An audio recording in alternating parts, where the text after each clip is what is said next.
I Ran the Zoo by Dr. Seuss. It's a pretty good zoo, said young Gerald McGrew. And the fellow who runs it seems proud of it too. But if I ran the zoo, said young Gerald McGrew, I'd make a few changes. That's just what I'd do. The lions and tigers and that kind of stuff they have up there now are not quite good enough. You see things like these in just any old zoo. They're awfully old-fashioned. I want something new. So I'd open each cage, I'd unlock every pen, let the animals go, and start over again. And somehow or other, I think I could find some beasts of a much more unusual kind. A four-footed lion's not much of a beast. The one in my zoo will have 10 feet, at least. 5 legs on the left, and 5 more on the right. Then people will stare, and they'll say, "What a sight! This zookeeper, Newkeeper Gerald's quite keen. That's the gall-darndest lion I ever have seen." My new zoo, McGrew Zoo, will make people talk. My new zoo, McGrew Zoo, will make people gawk at the strangest odd creatures that ever did walk. I'll get for my zoo a new sort of a hen, who roosts in another hen's topknot, and then another one roosts in the topknot of his, and another in his, and another in his, and so forth and upward and onward. Gee whiz! But that's just a start. I'll do better than that. They'll see me next day in my zookeeper's hat, coming into my zoo with an elephant cat. They'll be so surprised, they'll all swallow their gum. They'll ask, when they see my strange animals come, where do you suppose he gets things like that from? His animals all have such very odd faces. I'll bet he must hunt them in rather odd places. And that's what I'll do, said young Gerald McGrew. If you want to catch beasts you don't see every day, you have to go places quite out of the way. You have to go places no others can get to.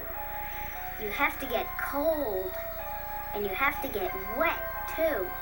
Up past the North Pole, where the frozen winds squeal. I'll go and I'll hunt in my Skeagol-mobile and bring back a family of what do you know? And that's how my new zoo, McGrew Zoo, will grow. I'll hunt in the mountains of Zamba Matong with helpers who all wear their mustaches long, and capture a fine fluffy bird called the bustard, who only eats custard with sauce made of mustard, and also a very fine beast called the flustered, who only eats mustard with sauce made of custard. I'll catch 'em in caves, and I'll catch 'em in brooks. I'll catch 'em in crannies. I'll catch 'em in nooks that you don't read about in geography books. I'll catch 'em in countries that no one can spell, like the country of Mata Fapata Fapel. In a country like that, if a hunter is clever, he'll hunt up some beasts that you never saw, ever. I'll load up 5 boats with a family of jotes, whose feet are like cows, but wear squirrel skin coats, and sit down like dogs, but have voices like goats, excepting they can't sing the very high notes. And then I'll go down to the wilds of Nantucket and capture a family of lunks in a bucket. Then people will say, "Now I like that boy heaps. His new zoo, McGrew Zoo, is growing by leaps. He captures them wild, and he captures them meek. He captures them slim, and he captures them sleek. What do you suppose he will capture next week? I'll capture one tiny. I'll capture one cute. I'll capture a deer that no hunter would shoot. A deer that's so nice he could sleep in your bed if it weren't for those horns that he has on his head. And speaking of horns that are just a bit queer, I'll bring back a very odd family of deer. A father, a mother, 2 sisters, a brother, whose horns are connected from one to the other, whose horns are so mixed they can't tell them apart, can't tell where they end, and can't tell where they start. Each deer's mighty puzzled. He's never yet found if his horns are hers or the other way round. I'll capture them fat, and I'll capture them scrawny. I'll capture a scragglefoot mulligatawny, a high-stepping animal, fast as the wind, from the blistering sands of the desert of Zend. This beast is the beast that the brave chieftains ride when they want to go fast to find some place to hide. A mulligatawny is fine for my zoo, and so is a chieftain. I'll bring one back too. In the far western part of southeast North Dakota lives a very fine animal called the iota. But I'll capture one who is even much finer in the northeastern west part of South Carolina. When people see him, they will say, "Now by thunder, this new zoo, McGrew Zoo, is really a wonder." Most beasts are quite friendly, but still, in some lands, some beasts are too dangerous to catch with bare hands. For those that are ugly and vicious and mean, I'll build a bad animal catching machine. It's rather expensive to build such a kit, but with it a hunter can never get bit. A zoo should have bugs, so I'll capture a squirrel, whose legs are snarled up in a terrible snarl. And then I'll go out and I'll capture some chugs, some keen shooter, mean shooter, bean shooter bugs. I'll go to the African island of Yurka and bring back a tizzle-topped tufted mazurka, a kind of canary with quite a tall throat. His neck is so long, if he swallows an oat for breakfast the first day of April, they say, it has to go down such a very long way that it gets to his stomach the 15th of May. I'll bag a big bug who is very surprising, a feller who has a propeller for rising and zooming around, making cross-country hops from Texas to Boston with only 2 stops.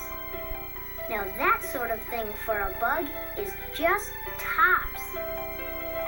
And when I've caught him, then the next thing you know, I'll go and I'll capture a wild tic-tac-toe. With X's that win and with zeros that lose, he'll look mighty good in this zoo of McGrews.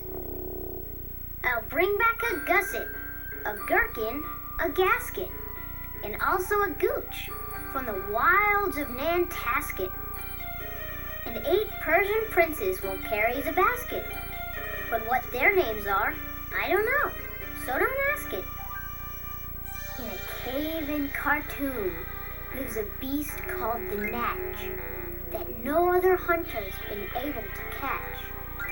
He's hidden for years in his cave with a pout, and no one's been able to make him come out. But I'll coax him out with a wonderful meal that's cooked by my cooks in my cooker-mobile. They'll fix up a dish that is just to his taste.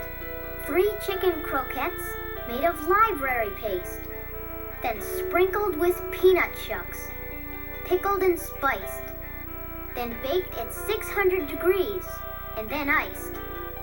It's mighty hard cooking to cook up such feasts, but that's how the new zoo, McGrew Zoo, gets beasts.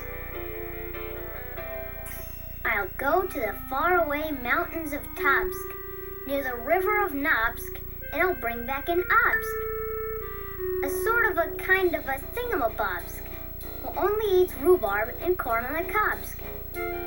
Then people will flock to my zoo in a mobsk. McGrew, they will say, does a wonderful jobsk. He hunts with such vim, and he hunts with such vigor. His new zoo, McGrew Zoo, gets bigger and bigger. And speaking of birds, there's the Russian Paluski, whose head ski is red ski and belly is blue ski. I'll get one of them for my Zooski McGrewski. Then the whole town will gasp. Why, this boy never sleeps. No keeper before ever kept what he keeps. There's no telling what that young fellow will do. And then, just to show them, I'll sail to Katroo and bring back an Itkutch, a Preep, and a Prue, a Nurgle, a Nerd, and a Seersucker too. I'll hunt in the jungles of Hippo-no-Hungus and bring back a flock of wild Bippo-no-Bungus. The Bippo-no-Bungus from Hippo-no-Hungus are better than those down in Dippo-no-Dungus and smarter than those out in Nippo-no-Nungus. And that's why I'll catch 'em in Hippo-no-Hungus instead of those others in Nungus and Dungus. And people will say, when they see these bips bounding, this zookeeper, new keeper's simply astounding. He travels so far that you'd think he would drop. When do you suppose this young fellow will stop? Stop? Well, I should, but I won't stop until I've captured the Fizz-a-ma-Whizz-a-ma-doo, the world's biggest bird, from the island of Gwark, who only eats pine trees and spits out the bark. And boy, when I get him back home to my park, the whole world will say, young McGrew's made his mark. He's built a zoo better than Noah's whole ark. These wonderful, marvelous beasts that he chooses have made him the greatest of all the McGrewses. Wow, they'll all cheer. What this zoo must be worth. It's the gold-darndest zoo on the face of the earth. Yes, that's what I'd do. Said young Gerald McGrew. I'd make a few changes. If I ran the zoo,